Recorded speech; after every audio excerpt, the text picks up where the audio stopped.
Hello, my name is Bonnie Burke and I work for Workforce Resource. Welcome to today's workshop, and today's topic is called Conquering Employment Roadblocks, Paths to Successful Employment. There are three topics that I really hope that you can take away from today's materials. And so the takeaways I would hope for you are that hopefully I'll give you a few tools to help construct an attitude and self-esteem that's going to help you break down some roadblocks. I'm going to give you some tools to help you develop a plan to explain to employers some potential roadblocks. And hopefully I can help you with some tools to turn those roadblocks into selling points. You each should have some handouts in front of you and a note page. So I really hope that you'll jot down some notes and fill in the blanks with some of the handouts. So you might be asking yourself, what is an employment roadblock? Well, I define an employment roadblock as anything that makes the job seeker feel or maybe is unemployable or unattractive. It may stem from the job seeker's physical, emotional, or social traits, either something that's happened to them in the past or actually in the present. Roadblocks will differ from job seeker to job seeker and also from employer to employers. So some of the possible roadblocks that we're going to talk about during today's presentation is if a person has been unemployed for over 6 months, for some employers that may put up a yellow flag.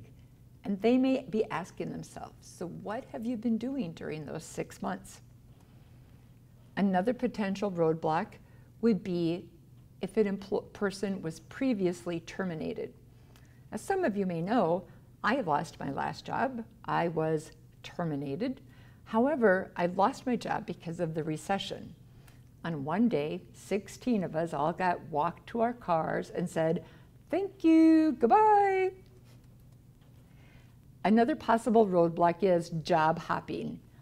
If your resume shows that you worked at one place for a year, one place 6 months, another place for 2 years, that job hopping may appear to an employer that you may be unstable, that what's happening that this person has worked in so many different places. Another possible roadblock may be no high school diploma, or if you feel like you're underqualified to do a job, or no employment references. And that oftentimes can happen with younger people where they may have had just really small short-term jobs while they were going to school. And then also an employment roadblock may be no or very little computer skills. And then the last one that I'll just talk briefly about may be age. If a person is 18 and 19 years old, they may be concerned, who's going to hire me? I don't have much experience, I don't have the education or the training. Or if a person is 60 plus years old, they may also feel that that's a roadblock as well. So these roadblocks that I just listed, they may or they may not be actual roadblocks. A couple of other roadblocks that I want to talk about is if a person has been convicted of a crime.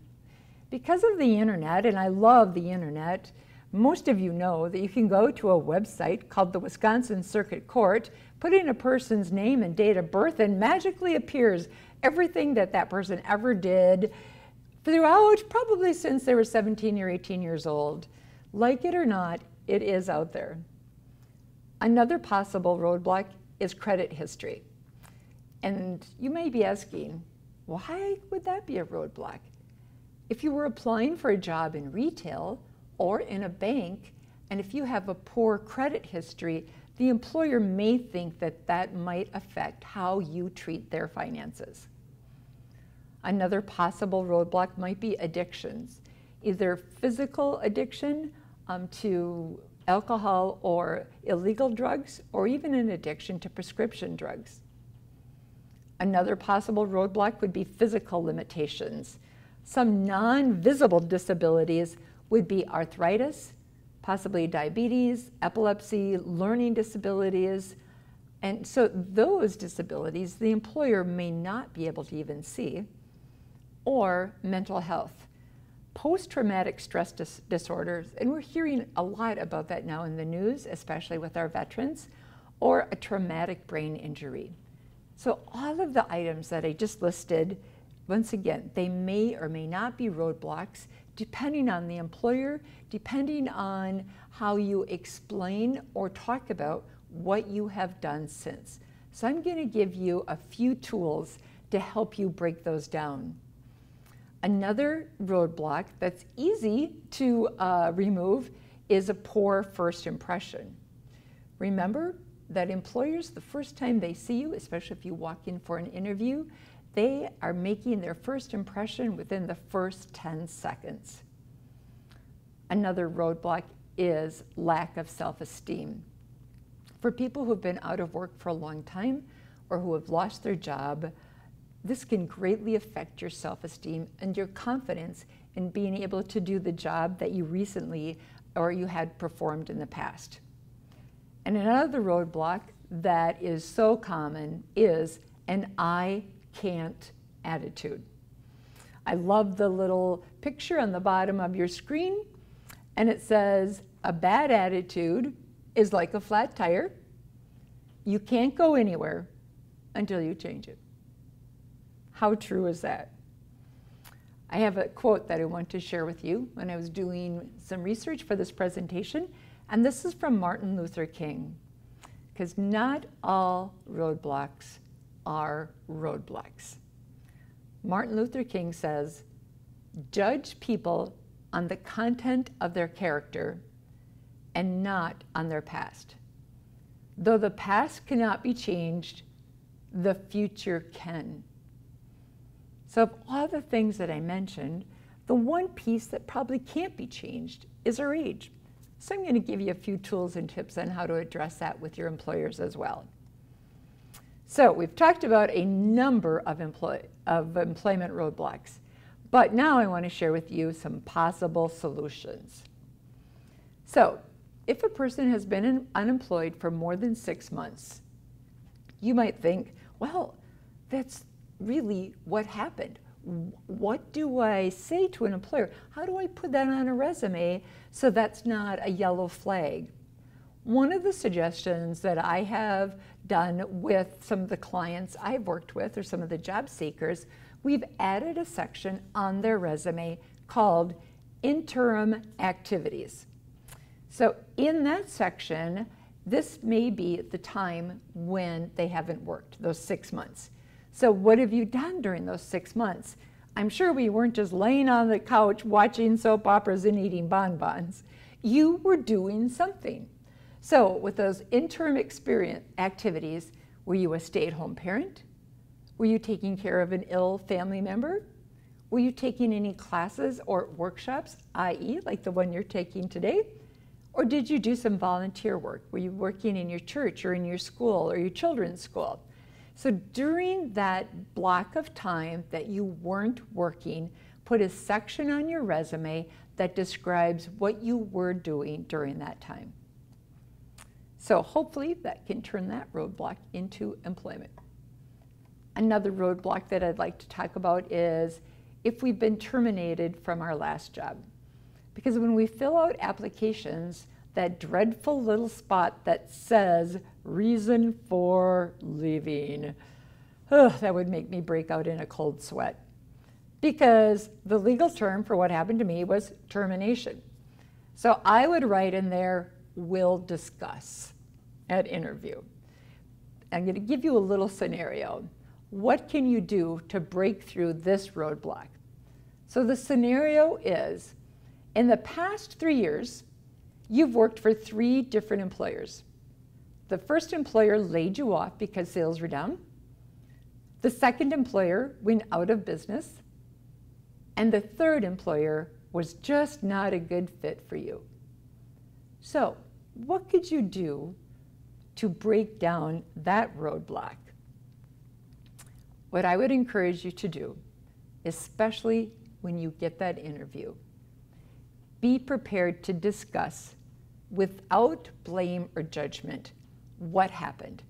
Tell them the reasons the job was terminated. It may be that you made a mistake. Tell them about the mistake, what you learned from it, and what you've done since. If it's business slowdown, the position was deleted. You don't need to go any further. If it was attendance, tell them what caused the poor attendance and what you've done in the meantime to overcome that. And then also be prepared if it was not a good fit. It was not a good fit because maybe it was a second shift and you really need first shift hours. Maybe it was in a huge department and you do much better working in a really, really small shop. Be prepared to discuss what happened and describe in detail what you've done since that time. What can you do to break down this barrier if you've been convicted of a crime? The first thing to do with the employer is to be honest.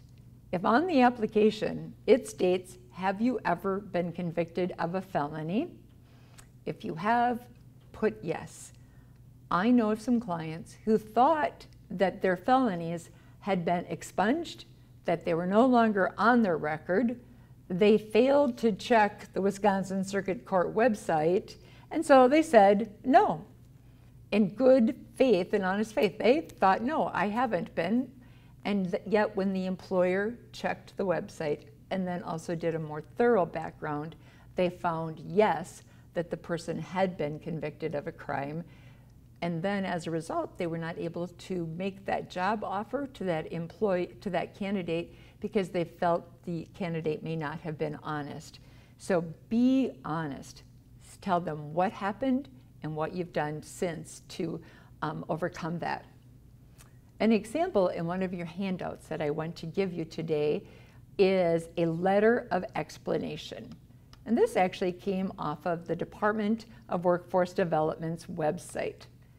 So with this letter, what it tells that employer is what you've done since that time and what happened. And it also talks about a benefit that you could possibly suggest to them. And the benefit is to become bonded. The benefit is actually, bonding is a free service that is available to that employer, and it's called the Fidelity Bonding Program. And what that Fidelity Bonding Program does for that employer, and it's actually made available through the state of Wisconsin, and what bonding does, it is an insurance to that employer. So basically, if you have been convicted of theft and now you are applying for a job in retail and that employer is very nervous about hiring you, even if the theft occurred 20 years ago. So the employer can then go to the Department of Workforce Development's website, look at the Fidelity Bonding Program, and they can get and I talk to it as though it's an insurance policy, so that if you did do something wrong in their place of employment, that they would be paid back for any of the lost property or lost money. So Fidelity Bonding Program is one more tool that you could talk to employers about if you've been convicted of a crime and it makes them nervous. So give them a letter of explanation, talk to them about the bonding program.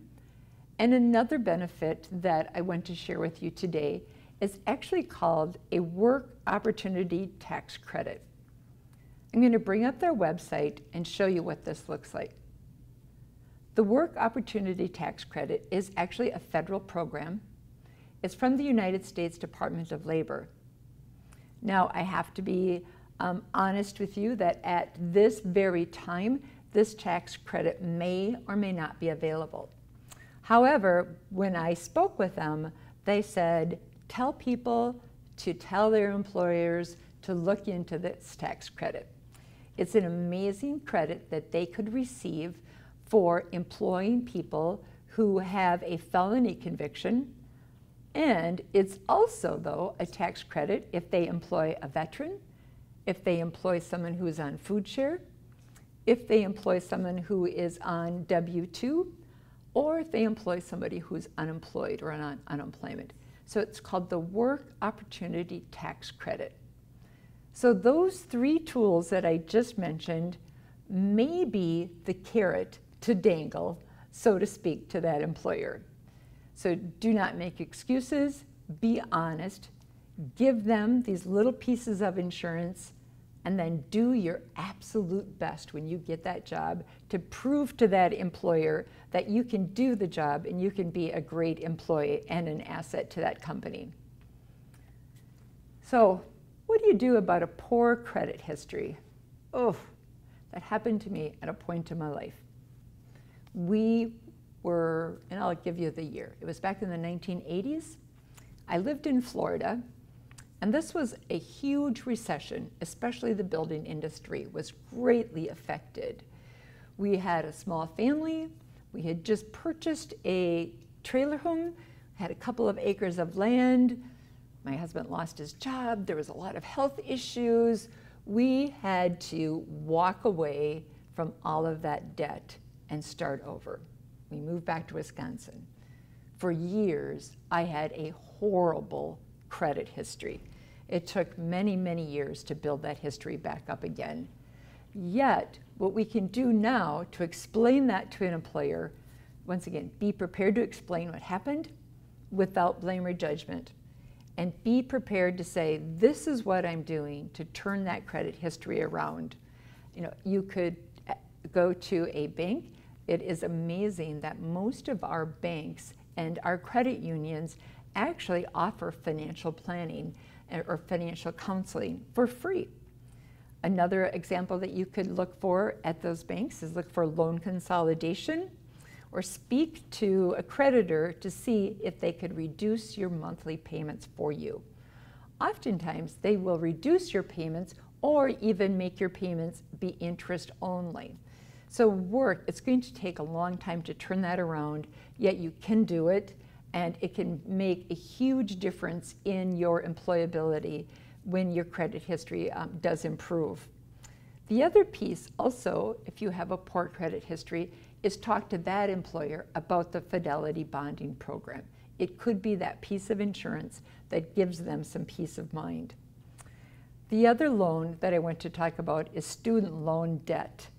Student loans are one piece that never, ever can be forgiven. Bankruptcy, nope, it's still going to be there. So for student loan, a couple of the advices that I would give you is to contact your lender. If you have more than one student loan, can they combine those loans together? Can you ask for, and the legal term is called a forbearance or a deferment? Or can you make smaller payments?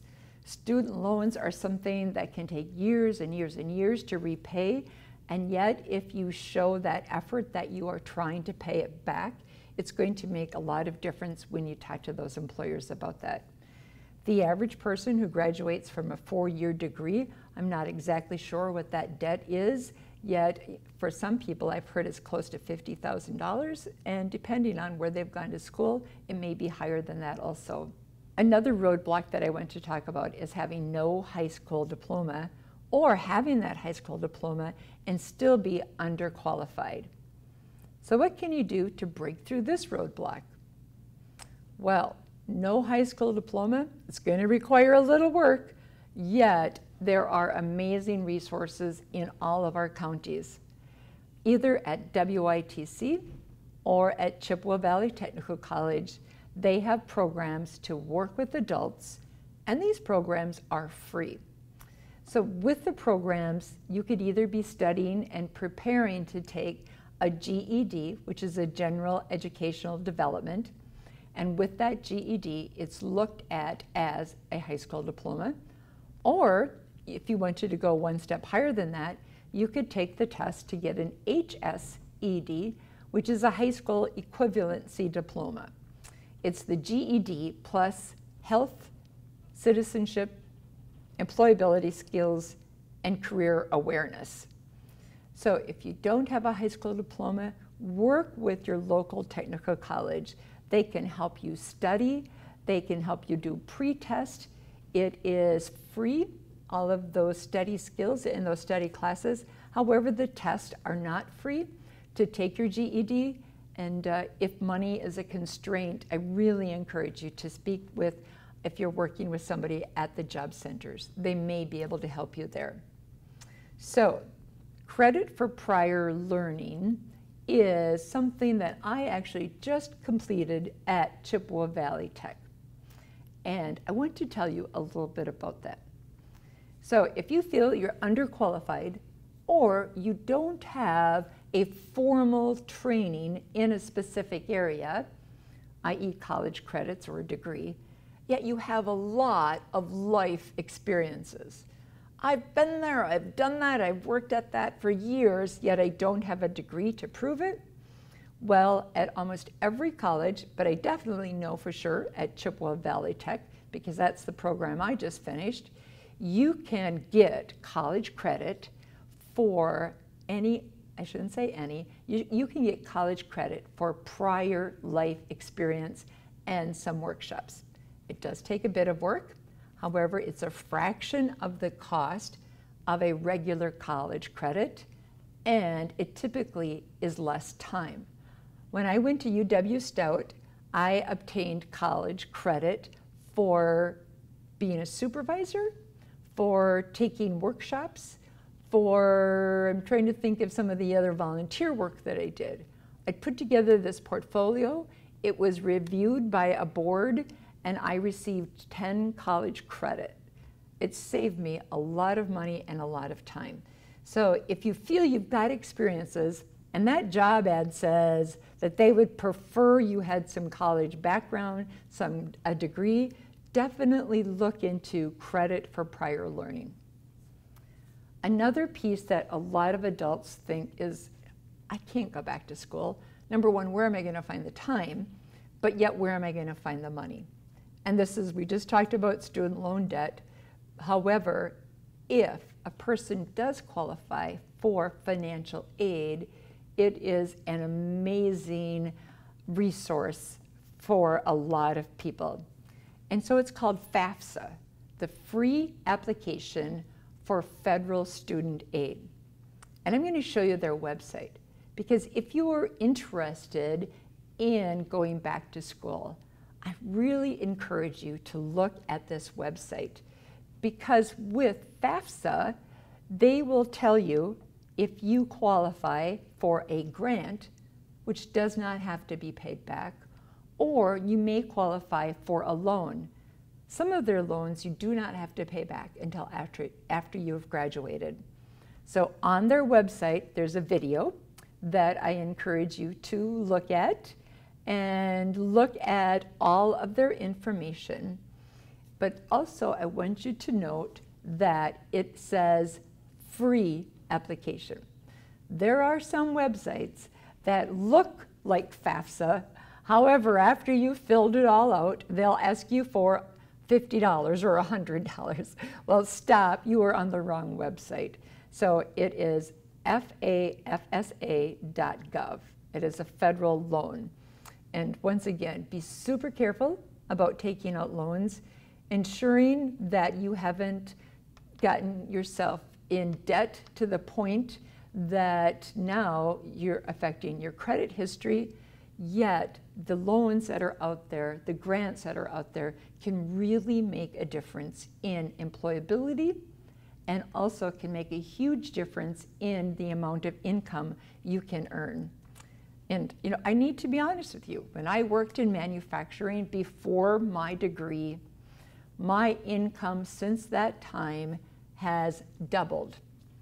When I worked in manufacturing, when I worked as a safety manager, my income tripled. That doesn't happen for everyone, yet it did for me.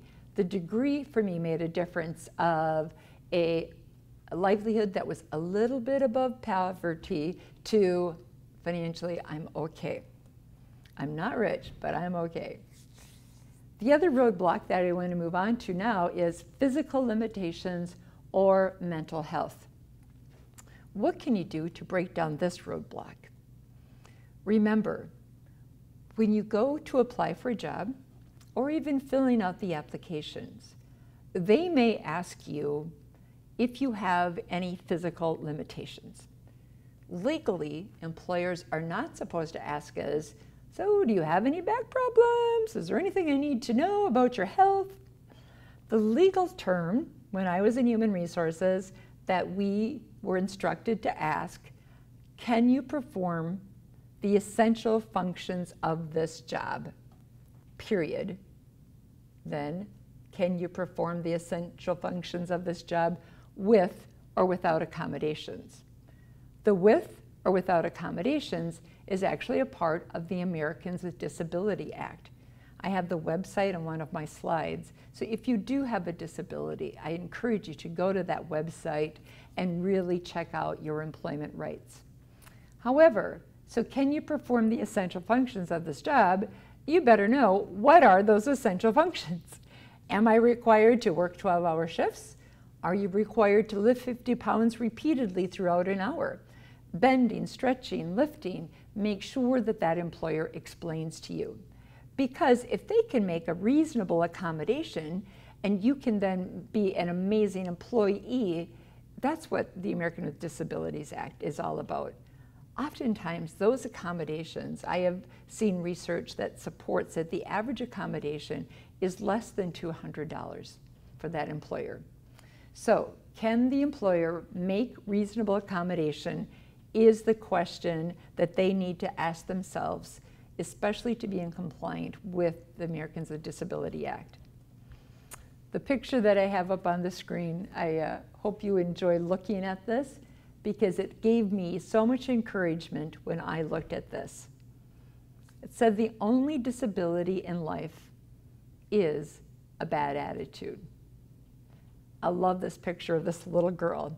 She has no hands and she has no feet, yet she looks like she's trying to run around the racetrack, doesn't she?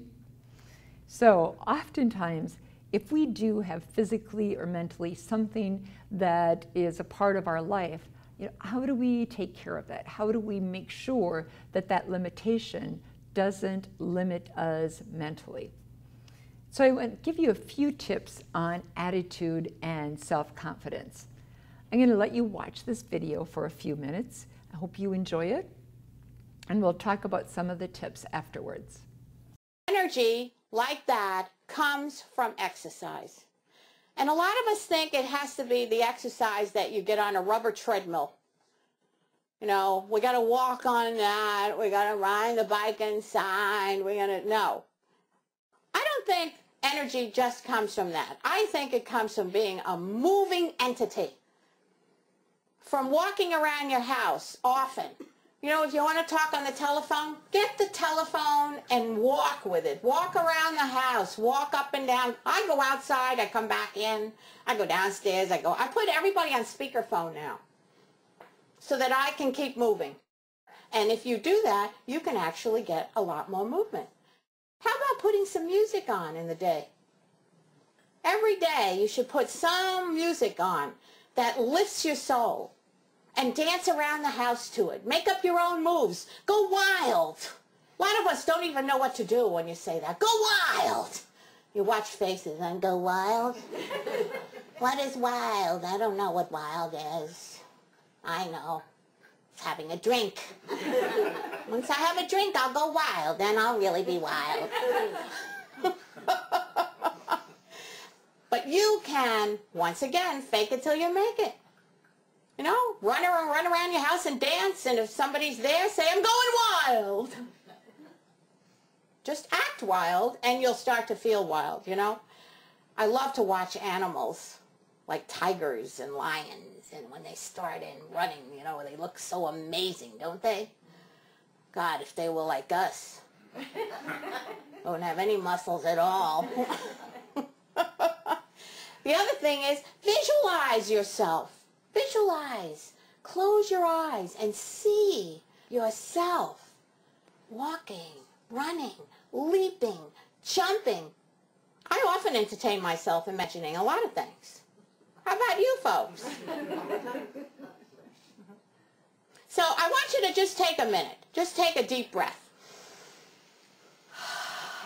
And just rid yourself of anything that's draining you right now. Just see it go down, down, down. down. Think of a drain underneath your feet.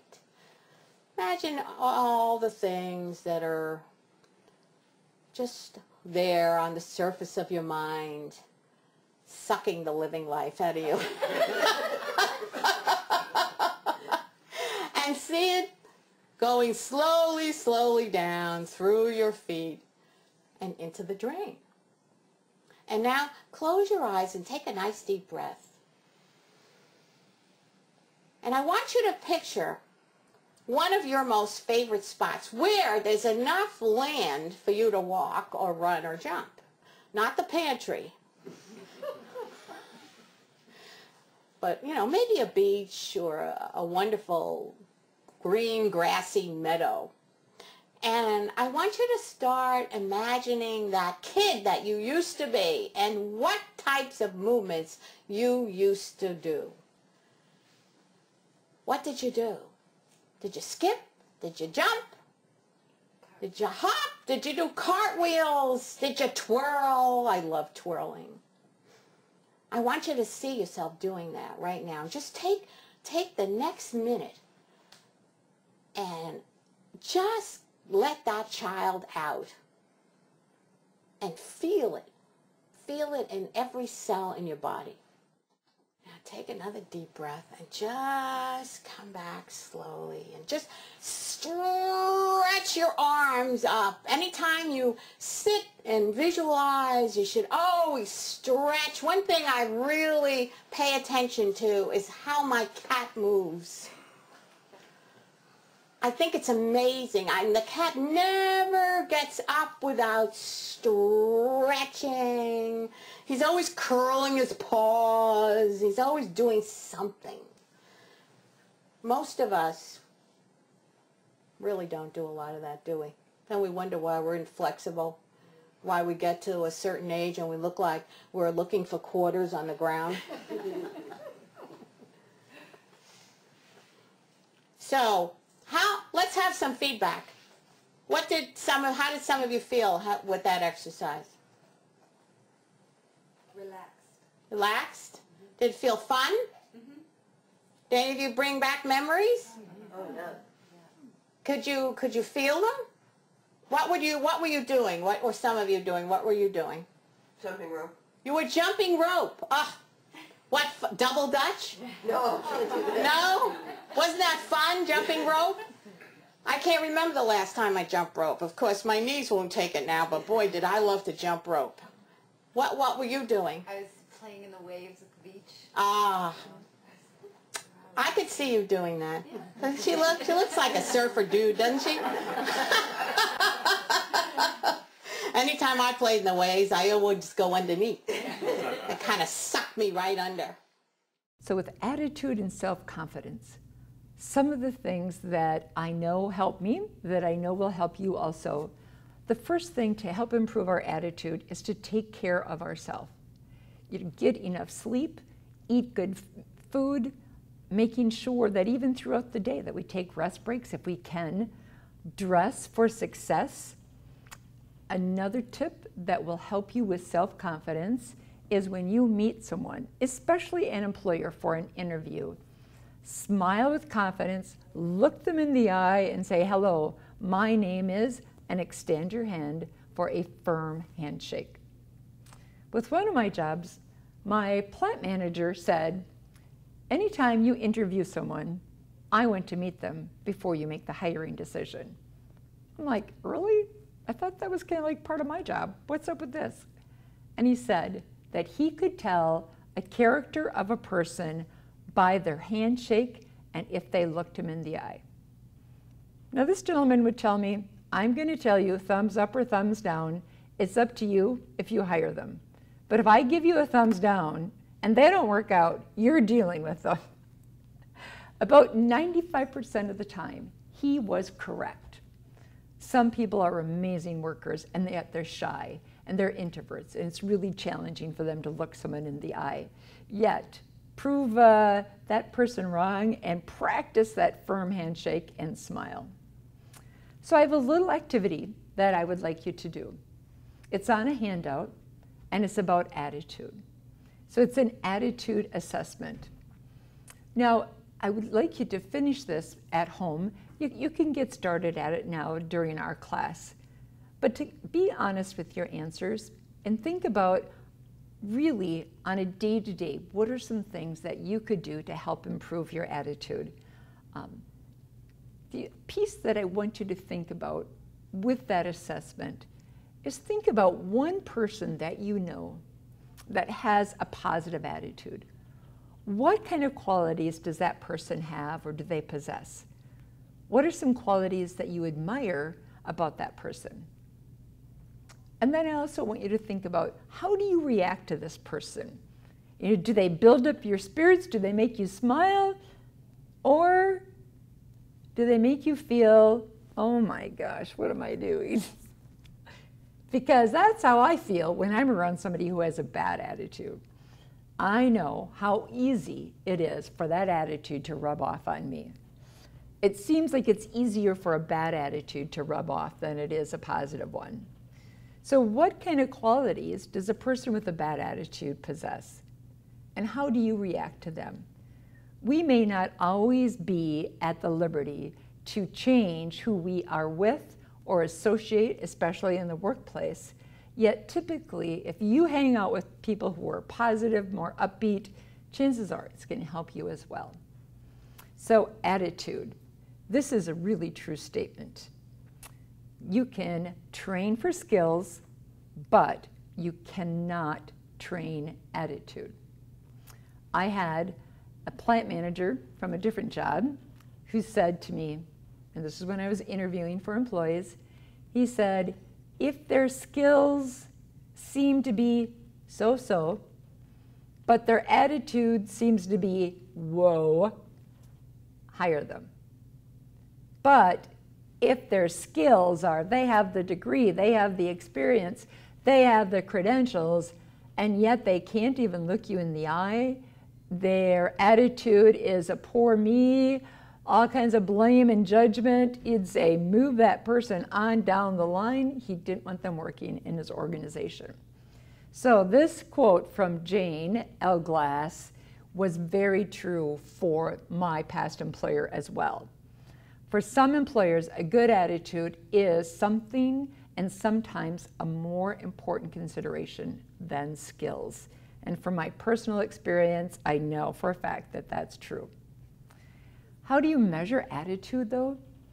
It's communicated not so much in what we say.